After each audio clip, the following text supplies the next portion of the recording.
కూడి వచ్చిన అందరికీ సామెతలు 24వ అధ్యాయం 18వ వచనం వరకు ఏం చూసాం? 17-18లో నీ శత్రువు పడినప్పుడు సంతోషింపకము, వాడు త్రొట్టిల్లినప్పుడు నీవు మనస్సున ఉల్లసింపకము. యెహోవా అది చూచి అసహ్యించుకొని వాని మీద నుండి తన కోపము తిప్పుకొనునేమో అని అంటున్నాడు. నీ శత్రువు పడినప్పుడు అంటే మనం ఏం చేయకూడదంట?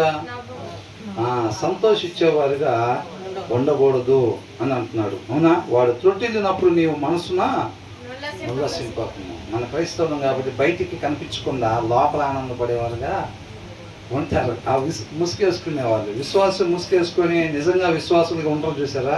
వాళ్ళు ఏం చేస్తారు? మనసులో లోపల పడిందిలే పడాలి. అవునా? అట్లాగా అనుకుంటూ ఉంటారు. అలా ఉండకూడదు. మనం ఆయనలో నాటబడినట్లయితే ఏ ఆత్మ కూడా నశించిపోవటానికి ఇష్టం లేదు. అందరూ కూడా తండ్రితో పాటు యుగాలు ఉండాలని ఆయన ఆశపడుతూ ఉన్నాడు. అవునా? కాబట్టి ఒకరు త్రొట్టిల్లిపోతేనో లేకపోతే ఒకరు పడిపోయినప్పుడు నవ్వుకునేవారుగా సంతోషపడేవారుగా ఉండకూడదు. ఆ లక్షణం ఆయనలో ఉండదు. మనం అలా ఉన్నట్లయితే మనలో ఉండకూడని లక్షణం ఉన్నట్టు అన్నమాట. అవునా? కాబట్టి దాన్ని సరిచేయటానికి శత్రువుల్ని దేవుడు ఉపయోగించుకుంటాడు. అందుకని ఏంటంట, అలాంటిది మనలో చూసినప్పుడు, మన అంతరంగంలో ఒక మనిషి అంతరంగంలో ఉండకూడనిది దేవుడు చూసినప్పుడు ఏం చేస్తాడంట? యెహోవా అది చూచి అసహ్యించుకొని ఆ లక్షణం దేవుడికి ఏం చేసిద్దంట? అసహ్యాన్ని కలిగించిద్దన్నమాట. అవునండి. మన హృదయంలో నిజంగా వాక్య సారాంశం ఉన్నప్పుడు, ఒకళ్ళు త్రొట్టిపడినప్పుడు మనం సంతోషపడేవారుగా ఉండము అన్నమాట. ఎప్పుడుంటుంది? మన హృదయంలో ఆ వాక్య సారాంశం లేనప్పుడు స్వాభావికముగా బాలుడి నుంచి వచ్చిన మూఢత్వం ఏదైతే ఉంటుందో దానిలో నుంచి వచ్చే గుణలక్షణం అన్నమాట. ఒకళ్ళు పడిపోతే సంతోషించటం, ఉల్లసించటం, ఇవన్నీ కూడా ఆ మూఢత్వంలో నుంచి వచ్చే లక్షణాలు అన్నమాట. అర్థమవుతుందండి?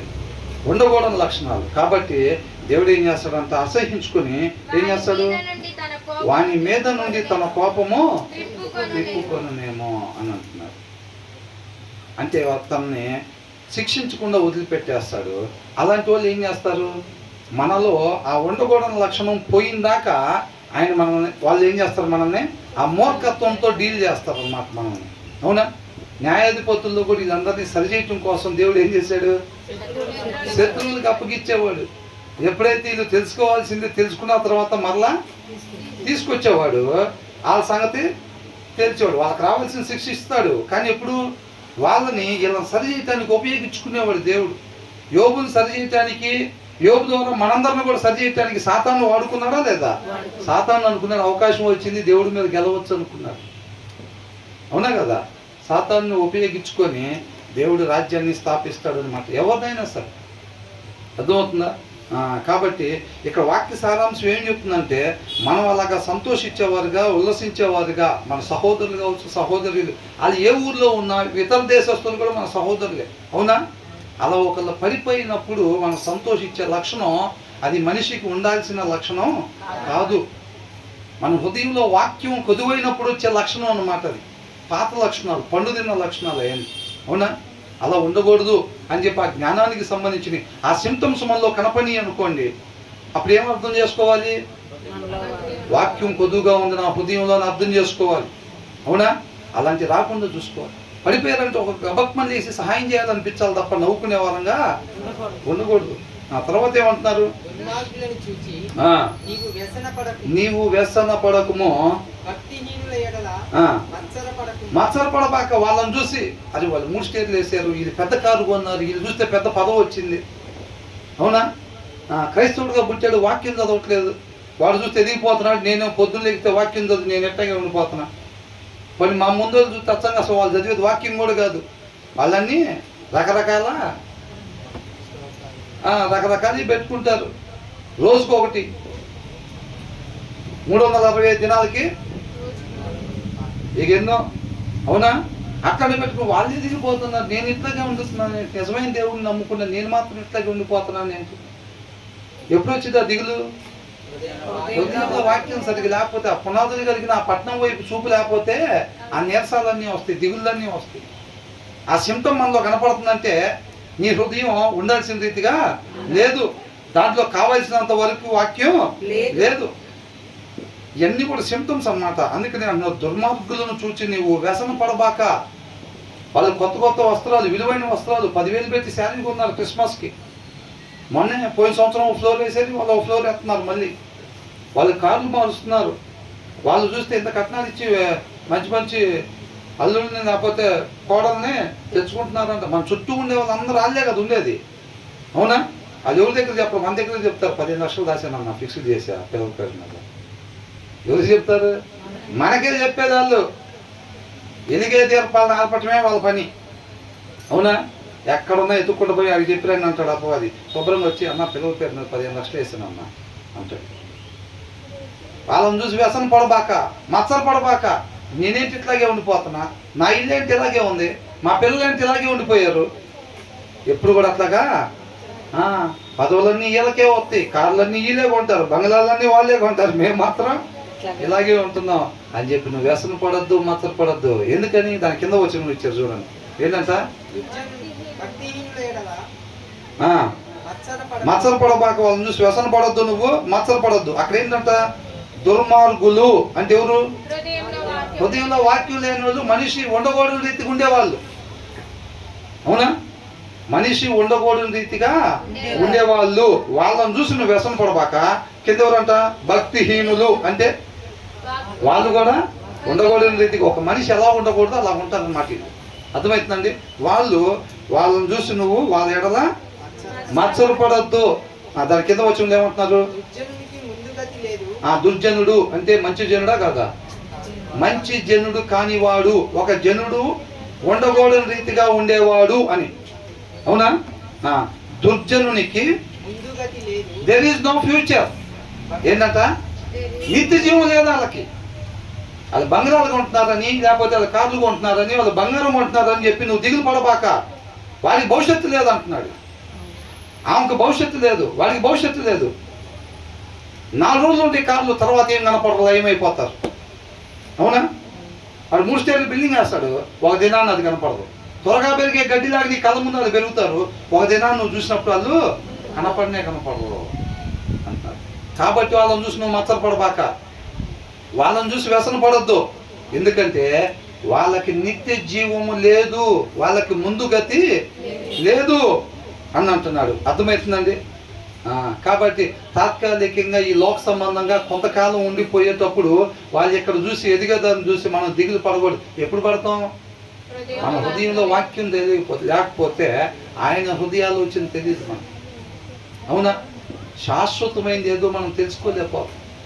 వారానికి ఒక అధ్యాయం, రోజుకు ఒక అధ్యాయం చదువుతా ఉంటే ఎవరైనా ఏదైనా కొనాలనగానే దిగులు పడతాం. మేము కొనలేకపోతున్నాం, వాళ్ళ అబ్బాయి పలానా బండి కొన్నారంట, మా అబ్బాయి కొనలేకపోతున్నాం, అవునా? అవసరమైతే దేవుడు ఇస్తాడు, అవునా కదా?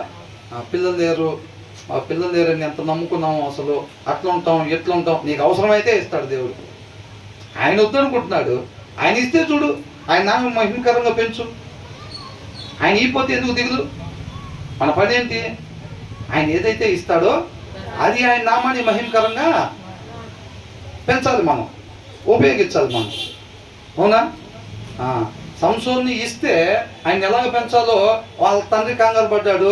మళ్ళీ ఆ దేవదూతను పంపిస్తే నేను ఎలా పెంచాలో ఆయన పట్ల దేవుడు ఉద్దేశం ఏంటో కనుక్కుని అలా పెంచుతానని చెప్పి మరలా చూడాలనుకున్నా. ఈ పోతే ఏమి కదా, ఆయన పని ఆయన చేసుకుంటాడు. మనం దిగులు పడి ఆయన ఇష్టపడకపోయినా పిల్లల్ని ఇవ్వని చెప్పి ఎమ్మడబడి ఆయన్ని ఇసుకించాల్సిన పని ఏమీ లేదు. కాబట్టి దుర్జనునికి ముందుగతి లేదు. అది చూసారా? భక్తిహీనుని దీపం ఏమైందంట? అది ఆరిపోబోతుంది. వాడిని చూసి నువ్వెందుకు దిగులు పడతావు, అవునా? వాళ్ళు రేపు నిత్య నరకాగ్నిలోకి వెళ్ళిపోతారు. వాళ్ళ ఆత్మ అంటే ఏమైందంట? ఆరిపోయింది. అర్థమవుతుందండి? దేవుడు మనకి ఇచ్చింది బంగారాలు మేడల మీద మేడలు వేసేసేయండి, కేజీలు కొద్ది బంగారం దాచుకోండి, లేకపోతే కట్ల డబ్బులు సంపాదించండి, గొప్ప పదవులు సంపాదించండి, దానికోసం పంపించాడా? కాదు. అవును కదా? అలా దారి తప్పిపోయినోడికి ఏముందండి? మన నీతి తప్పితే కోట్లేగా. అవునా కదా? కోట్లే. నీతి తప్పితే కోట్లు. అది కావాలి ఇది కావాలి తెలుసుకోమంటున్నాడు. మన యువతలు ఉండి అవతలకి వెళ్ళి చూస్తూ ఉంటాం. మనం ఏంటంటే రోడ్డు యువతల విశ్వాసులు, రోడ్డు అవతల లోకస్తులు. అంటే మనం విశ్వాస వైపు మేము ఉండాలంటాం, అవతల ఉన్న వాళ్ళని చూస్తాం. వాళ్ళు చూడరా, ఆమె చూడరా, ఆమె చీర చూడరా, ఇలా బంగ్లా చూడరా, అలా కారు చూడరా. ఉండేదెట్టు విశ్వాసుల గుంపులో, చూసేదెట్టు.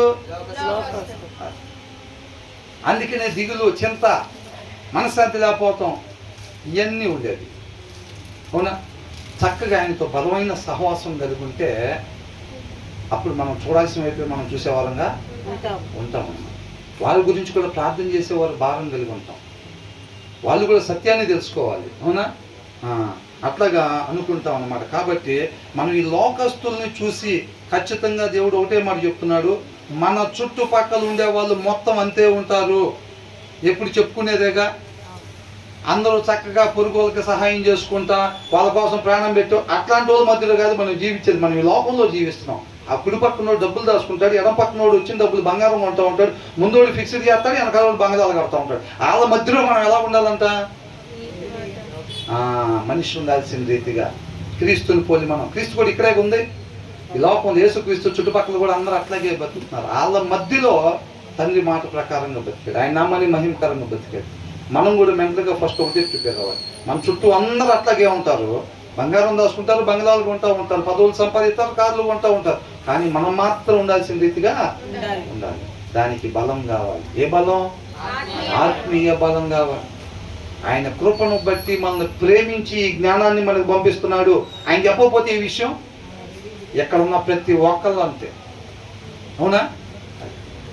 ఆ జ్ఞానాన్ని దయచేస్తున్నాడు సామెతల ద్వారా మనకి. ఇదే జ్ఞానం, ఇంకేం లేదు. సపరేట్ జ్ఞానం అంటే ఎట్లుంటుందో, ఎట్లుండేది ఏం కాదు. మందు తలతల్లాడిపోతుంటే అది విష సర్పం అని తెలియపరుస్తున్నాడు. దాన్ని మనం హృదయం మీద రాసుకోవటం జ్ఞానం. వేశ్య లోతైన గొయ్యి. అవునా? చూసినప్పుడు అది గొయ్యిరా బాబు. దేవుడి జ్ఞానం అదే దేవుడి జ్ఞానం. వాడు ఎదిగిపోతున్నాడు, ఈడు ఎదిగిపోతున్నాడు రా బాబు అని అంటే వాళ్ళని చూసి మత్సర పడకుండా ఉండటం. అదే అది ఒక దినాన్ని ఆరిపోయే దీపం. ఏంటంటే ఏమనిచ్చారు? భక్తిహీనుల దీపము ఆరిపోవును. కంటి ముందు కనపడింది 3 స్టేర్ల బిల్డింగు. దేవుడి జ్ఞానం ఏంటి? అది ఆరిపోయే దీపము. కొన్నాడు 3 కోట్లు పెట్టి కారు మన ఇంటి పక్కన. ఆయన ఏంటది? ఆరిపోయే దీపం. అది దేవుడి జ్ఞానం. అవునా? అది తలతల్లాడిద్దంట, కానీ చివరికి ఏం చేసిద్దంట? కాటు వేసిద్ది. అర్థమవుతుందండి? విశ్వాసఘాతకులుగా చేసిద్ది. అది ఇక్కడేమో ఆరిపోయేటట్టుగా చేసిద్ది.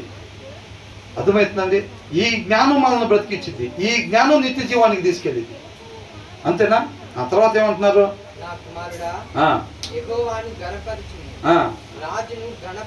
రాజుని గణపరచుము. ఏంటంట? దేవుణ్ణి గణపరచని వాళ్ళ జోలికి పోబాక. అప్పుడు రాజులు కూడా దేవుని చేత ఎన్నుకోబడేవాళ్ళు. అవునా? దేవుణ్ణి గణపరచాలి, ఆ రాజును కూడా గణపరచాలి. రాజుని గణపరచుము, అలాగూ చెయ్యని వారి జోలికి పోకుము.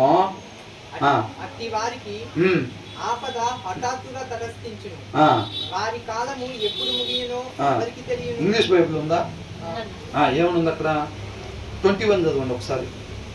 Fear the Lord and the king, my son, and do not join with rebellious officials. rebellious తిరుగుబాటు చేసేవాళ్ళు. తిరుగుబాటు అంటే ఏంటి? మనిషి ఉండాల్సిన తీరుని వాక్యం ద్వారా దేవుడు చెప్పాడు. వాక్యము ఒక మనిషి ఉండాల్సిన విధానము. అవునా? ఆయన ఒకటి చెబితే అబద్ధాలు ఆడొద్దు అంటే అబద్ధాలు ఆడటం తిరుగుబాటు. బండ దగ్గరికి వెళ్ళి మాట్లాడు నీళ్ళు ఇచ్చిద్దంటే కర్ర తీసుకొని కొట్టాడు. నువ్వు నా మీద తిరుగుబాటు చేసేవు అన్నాడు. అన్నారా లేదా?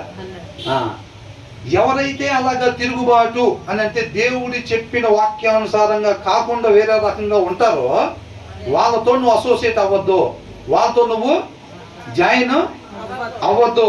తర్వాత ఏమంటున్నారు? For those two will send for those two will send sudden destruction on them. ఏం చేస్తారంట? వాళ్ళిద్దరు, ఎవరిద్దరు? దేవుణ్ణి గణపరచిన వాళ్ళు, కింగ్ని రాజుని గణపరచిన వాళ్ళు, వాళ్ళిద్దరు అంట ఏం చేస్తారంట? సడన్ గా ఏం చేస్తారు? Destruction on them. డిస్ట్రక్షన్ తీసుకొస్తారు. తర్వాత ఏమనుంది? And who knows what calamities they can bring. What calamities, ఏ విపత్తులు వాళ్ళు తీసుకొస్తారో. ఎవరు? వీళ్ళిద్దరు. మనం జాయిన్ అవ్వకూడని వాళ్ళతో జాయిన్ అయ్యాం చూసారా? ఇద్దరితో, రాజుని గణపరచిన వాళ్ళు, దేవుణ్ణి గణపరచిన వాళ్ళు, అంటే వాక్యానికి విరుద్ధంగా ఉండే వాళ్ళతో మనం సహవాసం చేస్తాం చూసారండి. వాళ్ళు ఆపద తీసుకొస్తారు. అర్థమైందండి? అరే నువ్వు తాగద్దులేరా, జస్ట్ స్నాక్స్ తిను. ఏం చేస్తారంట? స్నాక్స్ తినరా, నీకు కావాల్సింది చెప్పుకో, నువ్వు జస్ట్ తిను, నువ్వు తాగద్దు, బాప్టిజం తీసుకున్నావు కదా అంటారు. వాళ్ళేనండి. వాడు నీకు ఏ ప్రాబ్లం తీసుకొస్తాడో, వాడు ఏ విపత్తు ద్వారా నిన్ను పడగొడతాడో ఏం తెలుసు మనకి, అది అంటున్నాడు. అర్థమవుతుందా? వాళ్ళిద్దరూ తిరుగుబాటు చేసే వాళ్ళిద్దరూ నీకు ఒక దినాన్ని ఏ ఆపద తీసుకొస్తారో ఎవరికి తెలుసు. కాబట్టి నువ్వు వాళ్ళతో జాయిన్ అవ్వబాక. సహోదరులు ఐక్యత కలిగి ఉండటము. చూసారండి, నేను కరెక్ట్గా వెళ్ళి స్టఫ్ వరకు తిని వస్తా, నేను దాని జోలు పోను అంటావు. ఎన్ని రోజులు? ఏదో ఒక దినాన దావీదుకి కోట మీద ఉన్నట్టుగా బలహీనంగా హృదయంలో వాక్యం ఉన్న దినాన 4 గ్లాసులు కాస్త 5 గ్లాసులు, 5 గ్లాసులోకి అంతే. అవునా? పోబాక. సీరియల్ చూసి మంచే తీసుకుంటా, సినిమా చూసి మంచే తీసుకుంటా, ఇట్లాంటి పనులు మనం ఏది చేయకూడదు. 4 రోజులు మంచి తీసుకుంటావు, 5వ రోజు షాపింగ్ పోయి ఎడదాకుండే బట్టలు కొనుక్కొచ్చుకుంటాం. జరిగిద్దా లేదా? అట్లాంటివన్నీ ఉంటాయి. ఆయన వద్దు అంటే పోకూడదు, అంతే. ఆయన వద్దు అంటే పోకూడదు.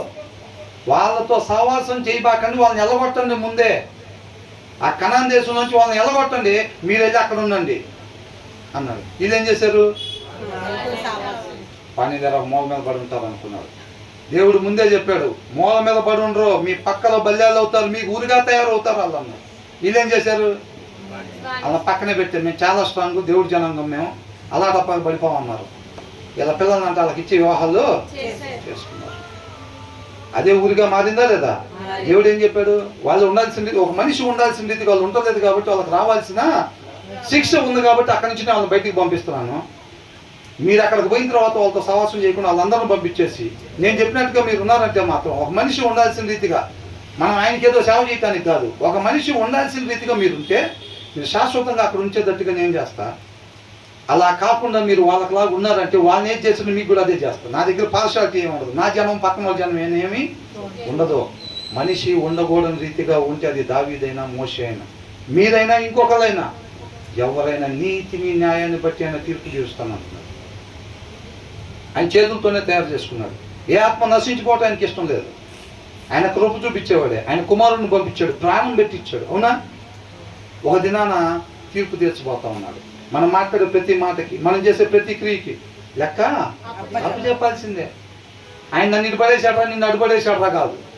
ఆ దినాన పోవద్దంటే పోయి అక్కడ చేతులు పెట్టాంగా, దానికి వచ్చింది ఈ శిక్షణ. అవునా? మాట్లాడకూడని మాట మనం మాట్లాడినప్పుడు బుక్కులో రాసి రేపు దానికి జడ్జిమెంట్ అడుగుతారు. ఆయన చెప్పలా. వద్దన్న మాట మనం మాట్లాడాం, వద్దన్న క్రియ మనం చేసాం, వద్దన్న తలంపులు మనం చేసాం. తీగ ఉంది కదా అని చెప్పి తలంపులు ఇంకొద్దిగా ముందుకు పోనిచ్చి ఇంకొద్దిగా ముందుకు పోనిస్తాం. అవునా? ఈ 2 వీడియోలు చూసి తీసేద్దామని అనుకుంటాం. ఏం చేసిద్ది? నీ కన్ను దేన్ని చూసిద్దో నీ హృదయం దాన్ని కోరుకుని దాపలేవు. దావీదు వల్లే కదా, మన వల్ల ఏమైంది?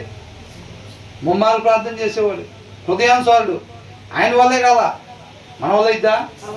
వద్దన్నప్పుడు దాని జోలి పోకుండా ఉంటుంది చేయాల్సిన ఉత్తమమైన పని. అవునా? నేను ఆడదాకా పోతా కానీ తప్పు చేయను. నీ చేతిలో ఏముంది అసలు? నా చేతిలో ఏముంది? ఆడదా పోయి అంచులోంచి చూసి రావటానికి. అవునా? పెద్ద పెద్ద బలం అనుకున్న వాళ్ళే పోయి పడిపోయారు గోతుల్లో.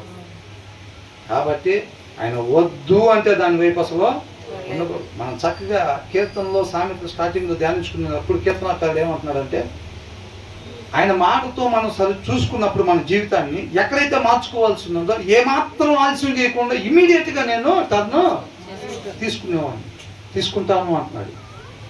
అది వాక్యం అనే అర్థంలో మనం ఏదైతే సరి చేసుకోవాలని దేవుడు చూపిస్తున్నాడో ఏమాత్రం ఆలస్యం చేయకుండా ఇమ్మీడియట్గా మనం మార్చుకోవాలి. ఆయన పోలికలోకి ఆయన స్వరూపంలోకి మారే వాళ్ళంగా ఉండాలన్నమాట. కాబట్టి అలాంటి వాళ్ళ అలాగూ చెయ్యని వారి జోలికి పోవాక నువ్వు. నేను నేర్చుకోను, రోజు వాక్యం చదివి వాళ్ళతో పాటు ఉన్నా, నేను నేర్చుకోను, ఇవన్నీ వద్దు. అవునా? వాళ్ళ జోలికే నువ్వు పోవాక అన్నాడు. పనికిరాని ముచ్చట్లు చెప్పుకుంటుంటే మనం అక్కడ ఉండకూడదు. చేయకూడని పనులు చేసే వాళ్ళు తాళ్ళతో వెళ్తా మన సాహసం చేయకూడదు. మన పని చాలా ఉంది. ఆయన ఉద్దేశించిన సత్క్రియలు చేయటం కోసం ఆయన కృపను బట్టి మనం రక్షించుకున్నాడు. విధేయత చూపించే కొద్దిగా చక్కగా ఆయన నామాన్ని మహింపరిచే వారంగా మనం ఉంటాం అన్నమాట. ఆ తర్వాత ఏమంటున్నారు?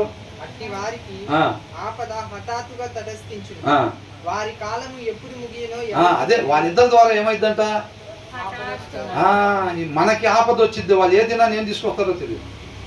అర్థమవుతుందండి. ఒకసారి మా బ్రదర్ వాళ్ళ ఫ్రెండ్ ఇద్దరు కలిసి వేరే దగ్గరికి వెళ్ళి వస్తున్నారు. వేరే దగ్గరికి వెళ్ళి వస్తుంటే అది రోడ్డు, ఊర్లోకి రావడానికి అదే రోడ్డు. వాళ్ళు ఏదో లేడీస్ కొంచెం ఊరు బయటకి అట్లా వచ్చి వాష్రూమ్స్ కానీ అట్లా వచ్చారు. వీళ్ళు అక్కడ పోతున్నారు, ఏదో ఎవరో లైట్లు వేసారు అని ఏదో చిన్న ఇష్యూ వచ్చింది అక్కడ. సరే వాళ్ళిద్దరు ఎవరో లైట్లు వేసింది అన్నారు. సరే ఏదో అట్లకి వెళ్తే మా బ్రదర్ వాళ్ళ ఫ్రెండ్ ఏం చేశాడంటే వాడు కొంచెం తుంటది. అడిగిన ఆయన మీద గబక్మని చేసుకున్నాడు. చేసుకున్నాను ఏమైంది, ఆ సిద్ధం తీసుకెళ్ళి కట్టేశారు. ఆ పక్కనోడు ఏం చేసేసుకోవాలా, పక్కనోడు ఏం మాట తోలనాలు లేదు, ఏమీ లేదు. అదేం చేశారు, ఎమ్మటే 30 మంది పోగైపోయారు. ఇద్దరిని తీసుకుని వెళ్ళి కట్టేశారు. అవునా కదా? మరి ఒకడు అట్లా ఉండటం వల్ల రెండో వాడికి కూడా ఇద్దా లేదా? కంపల్సరీగా. మొన్న ఇంకొక దగ్గర మా ఫ్రెండ్ వల్ల ఊర్లో 5గురు కలిసి ఏదో చిన్న వేరే విషయం ఇల్లీగల్గా ఏదో జరిగింది. ఏదో ఒక కొట్టడం, తలకాయ పడటం ఏదో జరిగింది. 6వ వాడు వాళ్ళతో పాటు ఉన్నాడు. అదేం తెలియదు అమాయకుడు పాపం. అవతలవాడు ఏం చేశాడు, 6గురు పేర్లు పెట్టేశాడు. శుభ్రంగా వచ్చి 6గురు తీసుకెళ్ళి లోపల పెట్టారు. అది నాకేం తెలియదండి, నేను చేయలేదు, కావాలంటే వాడిని అడగండి అని అంటున్నాడు. ఏం చేస్తారు వాళ్ళు? వాళ్ళతో పాటు ఉన్నారా లేదా? అట్లాంటివి కూడా చాలా వస్తాయి. కాబట్టి ఇది ఆత్మీయ జీవితానికి కలిగే నష్టం. మన ఆత్మీయ జీవితాలు, అవునా, మన దీపాలు కూడా ఆరిపోయే పరిస్థితి వాళ్ళ ద్వారా వచ్చింది, మనకు తెలియదు. రోజు ఆ గ్లాసుల కాడ కూర్చొని నువ్వు స్టఫ్ తిని రావటం ఎందుకు? ఎంత డేంజరు పోనే వద్దని అంటున్నాడు. అవునా? తర్వాత ఏమంటున్నారు? ఈ వచనం తోటి 30 సామెతలు కంప్లీట్ అయినాయి అన్నమాట. అయిపోయింది సిస్టర్. 22 వరకు అక్కడి నుంచి కంటిన్యూషన్ మొత్తం 23 దగ్గర నుంచి ఇవి కూడా మిగతాది జ్ఞానానికి సంబంధించిన సామెతలే. కానీ 22వ వచనం వరకు 30 సామెతలు కంప్లీట్ అయిపోయింది. దీని ముందు 23వ అధ్యాయం చివరి వచనానికి 19 సామెతలు కంప్లీట్ అయినాయి. ఇక్కడికి 11 సామెతలు కంప్లీట్ అయినాయి. అట్లా 23లో ఏమంటున్నారు? ఈ మిగతా ఎక్స్టెన్షన్ యాడేది కూడా ఇవి కూడా జ్ఞానులు చెప్పిన సామెతలే. ఏమంటున్నారు? ఒక మనిషి ఎలా ఉండాలండి? ధర్మంగా ఉండాలా, అధర్మంగా ఉండాలా? ధర్మముగా ఉండాలి. న్యాయము తీర్చే విషయంలో ఏం చేయకూడదంట? పక్షపాతము, పార్షియాలిటీ. ఇవి మనవాడు సొంత తమ్ముడే అన్న అంటాడు, అది మన పార్టీ వాడు. అయితే స్టేషన్కి ఫోన్ చేసి ఫస్ట్ వాళ్ళే గొడవ చేశారని చెప్పి మార్చేసి రాయమంటారు. అవునా? ఎవరికైతే అన్యాయం జరిగిందో వాడినే తీసుకొచ్చి లోపల పెడతారు వాళ్ళు. ఎందుకని? ఎమ్మెల్యే గారు ఫోన్ చేశారు, తప్పు చేసినోడు ఇలా పార్టీ వాడు, అన్యాయానికి గురైన వాడినే తీసుకొచ్చి లోపల. అంటే ఏం చేశారు అక్కడ? పక్షపాతం, పార్షియాలిటీ చూపించారు అక్కడ. అర్థమవుతుందండి? అలా చేయొచ్చా? అలా చేయకూడదు. అర్థమవుతుందండి? ఇవి కూడా జ్ఞానానికి సంబంధించిన విషయాలు. ఒక్కొక్కసారి అనిపించింది, అదే మా వాడిది తప్పు కాదు, మీ వాడిదే తప్పు, మీ వాడు పెదవటం వల్ల మా వాడు ఇట్లా, అది ఇది 4 మీద దోషేద్దామని చూస్తూ ఉంటాం. అవునా? అట్లా చేయకూడదు. ఇక్కడ గెలవచ్చు కాక మనం, కానీ అది ఎక్కడ పరిగణలో తీసుకుంటాడు? దేవుడు అక్కడ పరిగణలోకి అంతరంగాన్ని చూసేవాడు. దీని ముందు వచ్చినలో 12వ వచనంలో చూసాంగా, 12వ వచనంలో. అవునా? నువ్వు అవతల ఆత్మీయంగా బలపరచగలిగి, ఈ సంగతుల గురించి మాకు తెలియదండి, అని నువ్వు కానీ అనుకున్నట్లయితే గనక నిన్ను కనిపెట్టబడ్డాన్ని ఎరుగును కదా. ఖచ్చితంగా నీ హృదయాన్ని పరిశోధించేవాడు దాన్ని. జనాలకి తెలియదు, జనాల ముందు షోయింగ్ చేస్తాం, అది మాకు తెలియదండి, అదండి ఇదండి అవతలను బట్టి మనం నడుచుకుంటూ ఉంటాం. దేవుడికి తెలుసా లేదా? దేవుడి దగ్గర కవరంగా చేస్తాం. దేవుడికి కనపడకుండా హృదయంలో ఏ మూల మీదైనా మన భావోద్రేకాన్ని దాయొచ్చా? మనిషి దాయగలిగిన ప్రదేశం లేదు దేవుడికి కనపడకుండా. హృదయంలో నువ్వు ఎన్ని లాకర్లు లోపల పెట్టి నీ యొక్క ఆలోచనని మరుగు చేసిన దేవుడికి స్పష్టంగా అది కనబడింది. జనాల దగ్గర మోసం చేయొచ్చు అంతే. కాబట్టి పార్షియాలిటీ చూపించకూడదు, హృదయం మీద రాసుకోవాలి మనం ఆ మాట. అర్థమైందండి? ఆ వచనం నిత్య జీవానికి తీసుకెళ్ళేది మనం. అవునా? పార్షియాలిటీ చూపించకూడదు. అది ఎక్కడైనా సరే.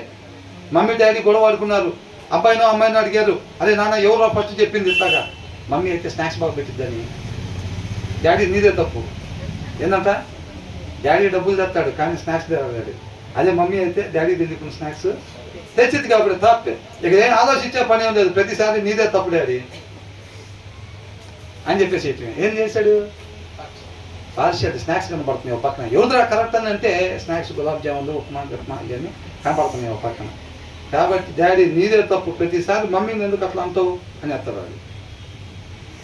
అట్లా చూడకూడదు. మన ముందు పిల్లలకి స్నాక్స్ కనబడింది, అపవాది మన ముందు ఏం చేస్తాడు? పార్షియాలిటీ చూపిస్తా ఇంకా విలువైనవి తీసుకొచ్చి మన ముందు ఇంకొకడు ఉన్నాడు, వాడిని తప్పిస్తే ప్రమోషన్ మనకేనా అనుకోండి, ఆడి దగ్గర వాడి మీద పోయి బాస్కి ఏం చెబుతాం? సరే ఆయన ఇంకా రాలేదండి. నిన్ను అడిగాడా? అడగలేదుగా. అడగకపోయినా మనమే పోయి ఏంటి సరే ఈ ఫైల్ ఆయనకి ఇద్దాం అనుకుంటే ఆయన ఇంకా రాలేదు సార్. ఇంకా రాలేదా? ఎంత అయింది టైము? ఇంకా రాకపోవటం ఏంటంటే ఇవ్వాలి కదా సార్, మొన్న కూడా ఫైల్ ఇద్దాం అనుకుంటే మొన్న కూడా రాలేదు సార్.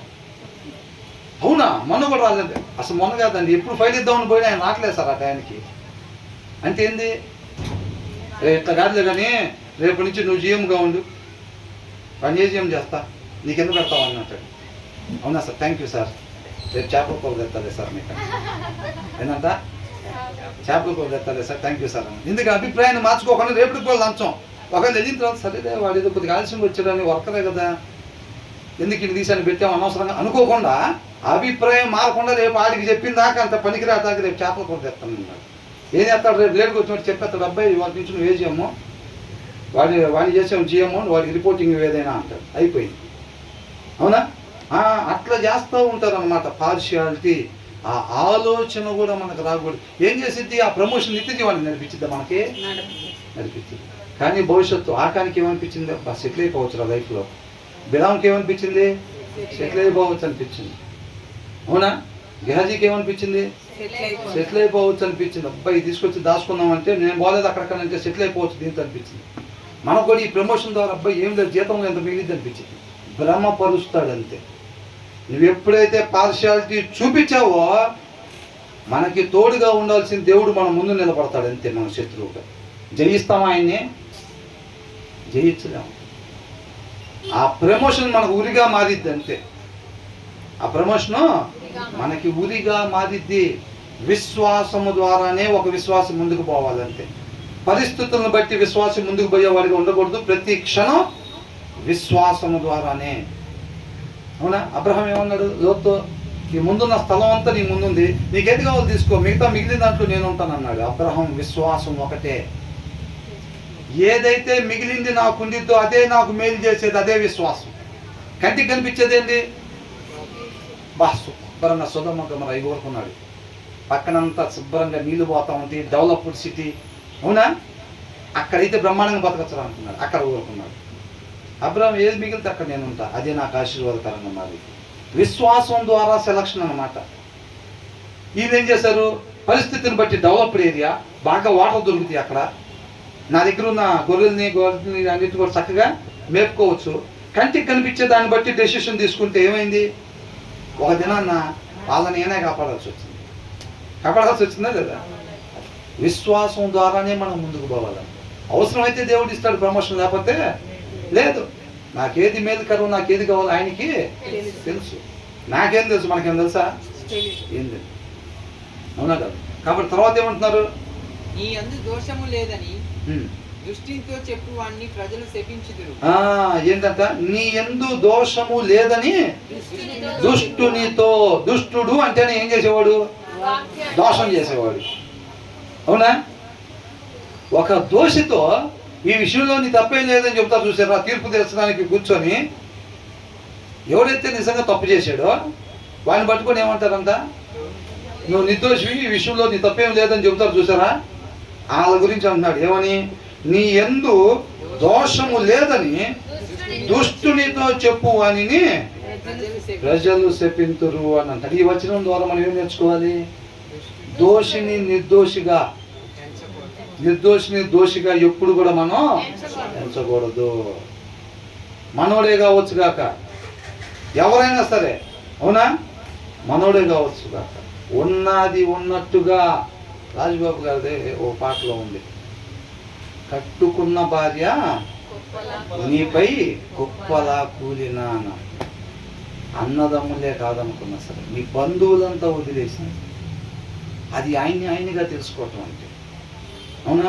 అదే ఆ ప్లేస్ నా భార్య కదా, వాక్యంలో అట్లుంది, అంత మాత్రాన భార్యని ఇట్లా చేస్తామా?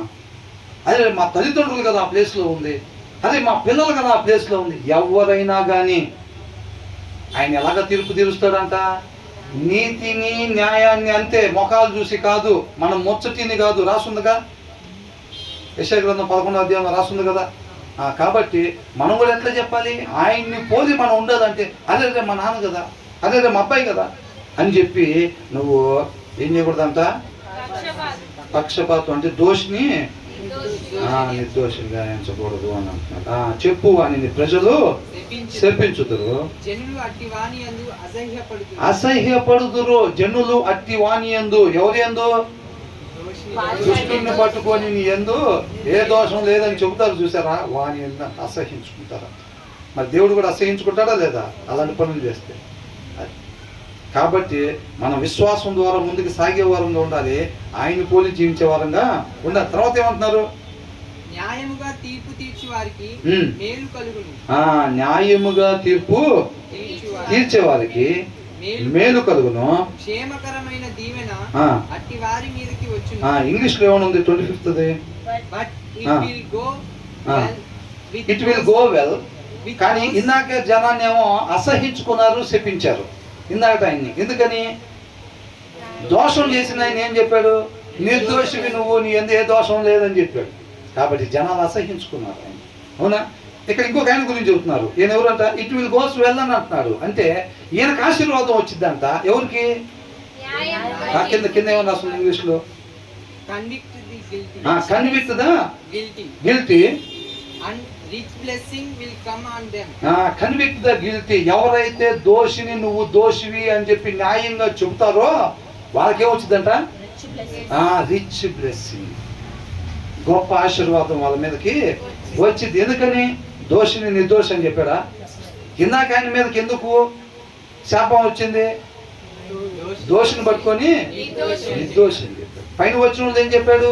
పార్షియాలిటీ చూపించకూడదు, తీర్పులో పార్షియాలిటీ అనేది ఉండకూడదు. ఏ విషయంలో కూడా మనం అవునంటే అవును, కాదంటే కాదంతే. మనోడే అవుతావు తంతే సెంటర్లో వేరే ఉంది దాంట్లో మనం చూసి ఎవడన్నా అడిగితే తమ్ముడు కదా అని చెప్పి, మీ వాళ్ళు ఏదో తప్పు చేసి ఉంటారు, మా కూడా సట్టం తోడు కాదని చెప్తామా? పరిస్థితి ఏమనిపించింది?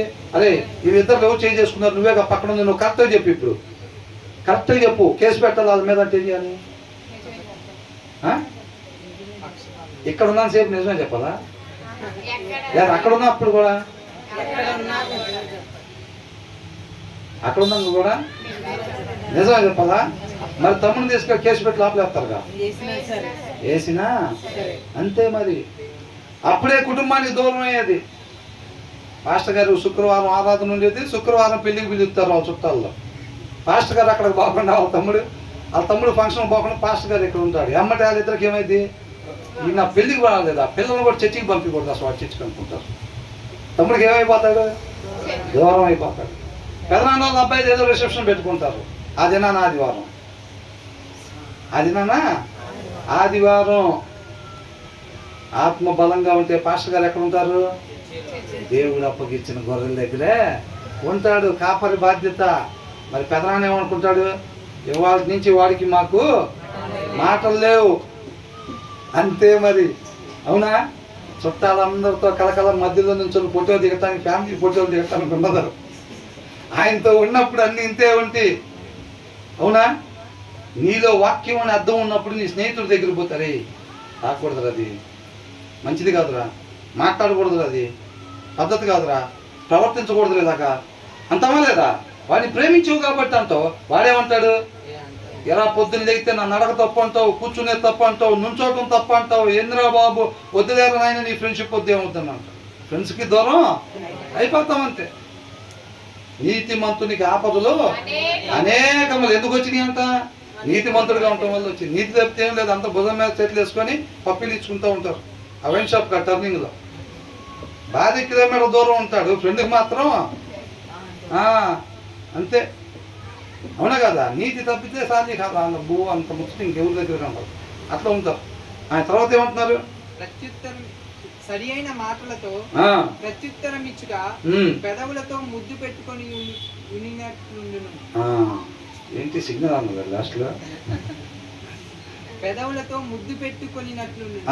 ఇక్కడ ఒకటి, సరి అయిన మాటలతో ప్రత్యుత్తరం ఇచ్చుట. అవునండి, చెప్పాల్సిన మాటలే, మాట్లాడాల్సిన మాటలే మాట్లాడాలి. అంటే ఆ మాట ఎవరు సెలెక్ట్ చేయాలి? దేవుడు సెలెక్ట్ చేయాలి. వాక్యం అంతా మన హృదయంలో తలంపులకి కావలిగా ఉండి నువ్వు మాట్లాడాల్సిన మాటకి ఏ మాట. మనిషికి ఆలోచనలు అనేకం, ఈ మాట మాట్లాడదాం, ఆ మాట మాట్లాడదాం అని ప్లాన్ చేసుకుంటా. ప్లాన్కి ఏం కొద్దు ఉండదు ఏ మనిషికి. మాట్లాడాల్సిన మాట మాత్రమే నీ హృదయం నుంచి బయటికి రావాలంటే ఆ మాటను దేవుడే సెలెక్ట్ చేసి పంపించాలి బయటికి. అవునా కదా? నువ్వు మాట్లాడాల్సిన మాట మాత్రమే మాట్లాడుతూ ఉంటా. సరిగ్గా, నీతిగా, న్యాయముగా, వాక్యానుసారంగా ఒక మనిషి ఉండాల్సిన రీతిగా మాత్రమే ఉండేటం అంట. ఏంటంట? పెదవులతో ముద్దు పెట్టుకొనినట్లుండును. ఇంగ్లీష్లో ఏమనుందండి? పెదవులతో ముద్దు పెట్టుకున్నట్టు కాదండి, అది ఆన్ ద లిప్స్ అని ఇచ్చారు. అంటే అర్థమైందండి? ఇప్పుడు చిన్నపిల్లలు ఉంటారు కదా, ఇప్పుడు పెదవులతో ముద్దు పెట్టుకోవటం అంటే పెదవులతో బొగ్గ మీద ముద్దు పెట్టినా కానీ, లేకపోతే నొసటి మీద ముద్దు పెట్టినా, పెదాల మీద ముద్దు పెట్టినా, పెట్టేది ఇదే పెదాలతో పెడతాం. ఫీలింగ్ మారిద్దా లేదా? బొగ్గ మీద ముద్దు పెట్టేటప్పుడు ఒకటి, ఇక్కడ చూస్తే వాత్సల్యం, ఇప్పుడు ఇక్కడ చూస్తే ఇంకొక, అట్లా ఉండిద్దా లేదా? కాబట్టి సరి అయిన ప్రత్యుత్తరం ఇచ్చుట పెదవులతో ముద్దు పెట్టుకోవటం కాదు. పెదవులతో ఇప్పుడు ఇక్కడ పెట్టినా, ఇక్కడ పెట్టినా, ఇక్కడ పెట్టినా ఏ పెదాలతో పెడతాం. కానీ ఒక తల్లిదండ్రులు ఉన్నారండి, ఒక చిన్న పాప ఉంది. ఫర్ ఎగ్జాంపుల్ మన సూర్య బ్రదర్ వల్ల పాప, బుడ్డమ్మాయి. అవునా? సూర్యకి ఇక్కడ ముద్దు పెట్టుకున్నట్టు ఉండదు. అవునా? ఇక్కడ పెడతాడు, సాటిస్ఫాక్షన్ అంతేది. ఇక్కడ పెడతాడు, సాటిస్ఫాక్షన్ అంతేది. ఇక్కడ పెడతాడు, ఆల్రెడీ సొల్లుగారుతూ ఉండేది. అయినా సరే ఇక్కడ పెడతాడు, ఏమనిపిస్తుంది? సాటిస్ఫాక్షన్ అనిపిస్తుంది. అవునా? అదే అన్నకే బ్రదర్ కూడా అట్లాగే అంటూ ఉంటాడు. తడిపేసే కాంట్రాక్ట్ ఇచ్చారులే కానీ అని అంటూ ఉంటాడు. అవునా? కాకపోతే ఆ మాధుర్యం అనేది అనమాట మెన్షన్ చేశారు అక్కడ. ఆన్ ద లిప్స్ అనేది తెలుగులో ఏమని చెప్పారంటే పెదవులతో అని అన్నారు. ఈ 3 ప్లేసుల్లో పెట్టిన పెదవులతోనే పెడతాం. కాబట్టి ఆ 3 ప్లేసుల్లో పెట్టేటప్పుడు ఫీలింగ్స్లో తేడా ఉండిద్దా ఉండదా? కంపల్సరీగా ఉండిద్ది. కాబట్టి సరి అయిన ప్రత్యుత్తరం ఇవ్వటం అంట పెదవుల మీద ముద్దు పెట్టుకున్నట్టు ఉండిద్దంట. అంటే మనిషి ఉండాల్సింది సరైన ప్రత్యుత్తరం మాత్రమే మనిషి ఇవ్వాలి అంటున్నాడు అక్కడ. వాక్య సారాంశం అది మొదటి లైన్లోనే ఉంది, మనం నేర్చుకోవాల్సింది. అవునా? సరి అయిన ప్రత్యుత్తరము మాత్రమే మనము ఇచ్చేవారంగా ఉండాలి. ఏది పడితే అది మాట్లాడకూడదు. దేవుడు నోరు ఇచ్చాడు, మాటలు ఇచ్చాడు, మన లోపల ఐడియాలు చాలా ఉన్నాయి, మాటలు చాలా ఉన్నాయి అని చెప్పి ఏది పడితే అది మాట్లాడకూడదు. మాట్లాడకూడదు మాట మాట్లాడినప్పుడు బుక్లో రాస్తారా లేదా? ఖచ్చితంగా రాస్తారు. రేపు దానికి మనం లెక్క అప్పు చెప్పాలండి. కాబట్టి చక్కగా మాట్లాడాల్సిన మాట మాత్రమే మాట్లాడే వారంగా ఉండాలి. అలా మాట్లాడాలంటే ఏం చేయాలి? వాక్యమై ఉన్న దేవుడు మన హృదయంలో ఉండాలి. అది ఆయన దగ్గర ఉండే గుణలక్షణం. అర్థమవుతుందండి? ఇవన్నీ కూడా ఎటువైపు చూపెడుతున్నాయి అంటే ప్రతి దినము వాక్యాన్ని మనం శ్రద్ధ కలిగి చదవాలి అనే దానికి వెళ్ళి చూపెడుతుంది ఇవన్నీ. అవునా? తర్వాత ఏమంటున్నారు? బయట పని చక్క పెట్టుకొని ముందుగా పొలములో దాన్ని సిద్ధపరచును, తర్వాత ఇల్లు కట్టుకొనవచ్చును. కొంతమంది ఏం చేస్తారు? శుభ్రంగా వచ్చి సిద్ధపాటు ఉండదు, ఏముండదు, ఆదివారం ఆరాధనకు వచ్చి కూర్చుంటారు అంతే. ఎన్ని ఇంకా చాలా ఉన్నాయి ఇంకా.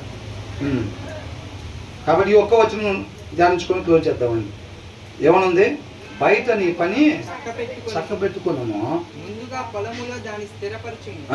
తరువాత ఇల్లు కట్టుకొనవచ్చు. తర్వాత ఇల్లు కట్టుకొనవచ్చును. ఏం చేయాలంట? ఇప్పుడు మనం ఒక దగ్గర ఇల్లు కట్టాలంటే ఫస్ట్ జ్ఞానం కలిగి ఏది సరైన ప్లేస్ చూసుకోవాలి. దాన్ని ఏం చేయాలి?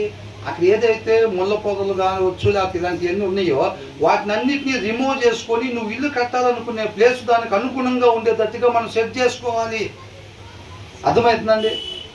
వ్యవసాయం అంతకు ముందంతా వ్యవసాయం మీద బతికేవాళ్ళు కాబట్టి వాక్యంలో అనేక వచనాలు వ్యవసాయంతో పోల్చబడి చెప్తూ ఉండేవాడు అనమాట. దేవుడు మాట్లాడుతూ ఉండేవాడు. అనేక ఉపమానాలు కూడా అట్లా ఉంది. ఎందుకంటే వాళ్ళకి తెలియక అర్థమైద్దండి.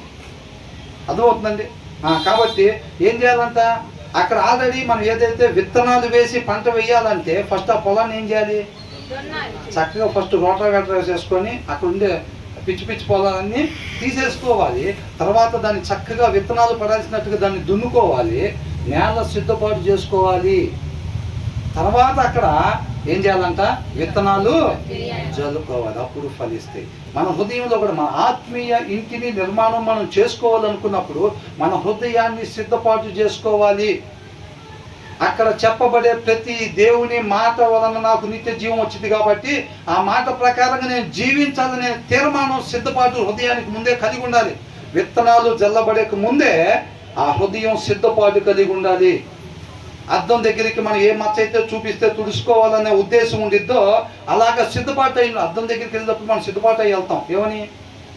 ఎక్కడన్నా ఏదన్నా సరి చేసుకోవాల్సింది అద్దం చూపించినప్పుడు నేను సరి చేసుకోవాలనే సిద్ధపాటుతోటి అద్దం దగ్గరికి మనం వెళ్తాము.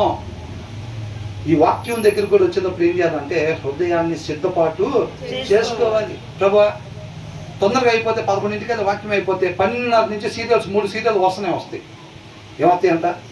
3 సీరియల్ వస్తున్నాయి. 5 ఆపలు దాచిపెట్టుకున్నారు. ఇస్కరియోతు యోధా కానీ డబ్బులు సంపాదించాలని ఒక పక్కన దాచిపెట్టుకొని దేవుడు ఎన్ని చోట్ల సువార్త చెబుతున్నా కానీ పోయి పక్కన నుంచి వింటున్నాడు. ఏంది? డబ్బులు సంపాదించాలనేది ఒక పక్కన లోపల దాచిపెట్టుకొని. అవునా? నేల సిద్ధపాటు చేశాడా? చేయలా. అర్థమైందండి? మనం ఏం చేయాలి?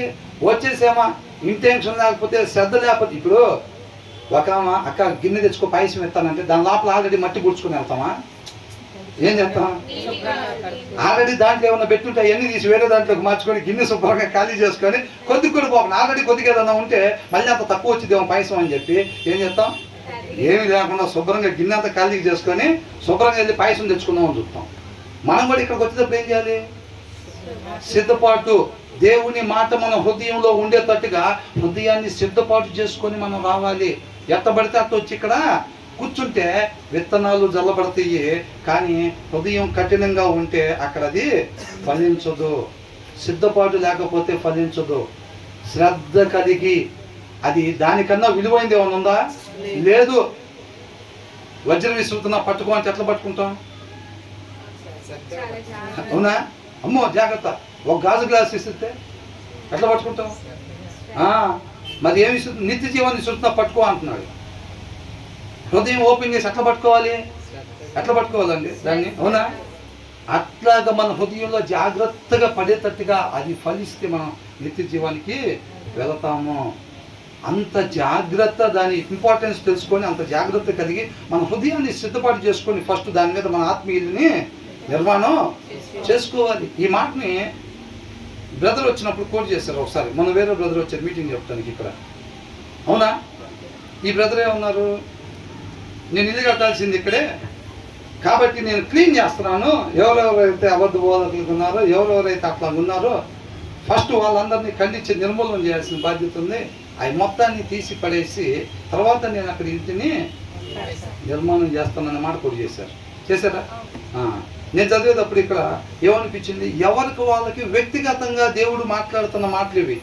ప్రతి ఒక్కరికి ఇది. ఎవరికో ఒకరికో ఇతర జ్ఞానం లేని వాళ్ళు ఎవరు ఉండుంటారు ఇక్కడ, వాళ్ళకని కాదు, ప్రతి ఒక్కరు. అవునా? కాబట్టి ఏం చేయాలంట? మన ఆత్మీయ ఇల్లు నిర్మాణం తర్వాత ఇల్లు కట్టుకొనవచ్చును. ముందు ఏం చేయాలంట? బయట నీ పని చక్కబెట్టుకును. ముందుగా పొలంలో హృదయ సిద్ధపాటు. చాలా మంది ఏం చేస్తారు? ఆదివారం ఆరాధనకి శనివారం సిద్ధపాటు కూడికని పెడతారు. అవునా? రేపు దినాన చక్కగా ఆ వాక్యం అయిన దేవుడు మన హృదయంలో ఏ మాటలు అయితే రాస్తారో దాని ద్వారా నేను ఉండాల్సిన విధానం నాకు తెలిసిద్దని చెప్పి సిద్ధపాటు ఇక్కడికి వచ్చేటప్పుడు కూడా చక్కగా ప్రార్థన పూర్వకంగా రావాలి, హృదయ సిద్ధపాటు కలిగి ఉండాలి. దేవుడు ఏదైతే చెప్తున్నాడు వాటి మీద మనకు వేరే అభిప్రాయాలు ఆల్రెడీ ఉండొచ్చు కాక, ప్రతి అభిప్రాయాన్ని తీసేసుకుని ఆయన ఏదైతే చెప్తున్నాడో దాని ప్రకారం ఎవరన్నా చెప్పనియండి, అది వాక్య సారాంశం ప్రకారం ఉందో లేదో చెక్ చేసుకొనే. ఇప్పుడు మనం ఉన్నాం 2 సంవత్సరాల నుంచి నడుస్తుంది అనుకోండి, 2 సంవత్సరాల తర్వాత 3వ సంవత్సరం మొదటి దినాన చెబుతున్నా సరే అన్నలు 2 సంవత్సరాల నుంచి చెబుతున్నారు కాబట్టి మనం చెక్ చేయాల్సిన పని లేదంటే మాత్రం పొరపాటు పడినట్టే. 9వ సంవత్సరం చెబుతున్నా, 18వ సంవత్సరం చెబుతున్నా, 35వ సంవత్సరం చెబుతున్నా సరే పౌలు గారు చెప్తుంటే కూడా ఏం చేశారంట, లేఖనాల ప్రకారంగా ఉందా లేదో చెక్ చేసుకునే బెరియా సంఘం వాళ్ళు వాళ్ళ జీవితాల్లో ఇంప్లిమెంట్ చేసుకున్నారు. అవునా? ఆ మాట మనకెందుకు చెప్పారు? మనము కూడా ఎంత పెద్ద అయ్యగారు వస్తున్నా, ఎంత కొత్త వాళ్ళు వచ్చినా ఏం చేయాలంట, వాక్య సారాంశం ప్రకారంగా అది ఉందో లేదో చెక్ చేసుకొని అప్పుడే మన జీవితంలో దాన్ని తీసుకోవాలి. దేవుడు కృపను బట్టి ఆయన మనల్ని పుట్టించి వదిలిపెట్టాడా? ఆయన వాత్సల్యంతో ఆయన ప్రేమను బట్టి చక్కటి జ్ఞానాన్ని మనకి దయచేస్తాడు. అపవాది అంబుల పొదిలో ఉండే వలలు, బాణాలు మనం బయటికి వెళ్తే సొసైటీలో ఏది ఉపయోగించి జనాన్ని పడగొడతా ఉంటాడో, వెలిగే దీపాలని దేనితో ఆర్పేస్తూ ఉంటాడో అవన్నీ దేవుడు ముందుగానే చెప్తున్నాడు మనకి. అవునా? వాడు కడతాడు 3 స్టేర్ల బిల్డింగ్, కంగారు పడద్దు. తలతల మెరిసిపోతూ ఉంటుంది, కంగారు పడద్దు. ఏమో నీట్గా రెడీ చేయొచ్చి ఇంటి పక్కన కిటికీ దిగగానే తలతలాడు. అయినా సరే నువ్వు వాటి గురించి దేవుడు ముందుగానే చెప్తున్నాడు మనకి. ఇది గొయ్యి, అది పాము, ఇదేం చేసిందంట. అట్లాగా మన విశ్వాసఘాతుకులుగా చేస్తే, ఇవన్నీ కూడా మోసం చేస్తే, వాడి అంబుల పొదిలో బాణాలు ఇవన్నీ ముందే జ్ఞానం కలిగి ఉన్న దేవుడి కృపను బట్టి మనకి తెలియపరుస్తూ ఉన్నాడు. ఈ జ్ఞానం అందుకనే ఆయన జ్ఞానము, ఆయన వివేకము, ఆయన తెలివి మనల్ని నిత్య జీవానికి నడిపిస్తాయి అన్నమాట. అర్థమవుతుందండి? దేవునికి మహిమ కలుగును గాక.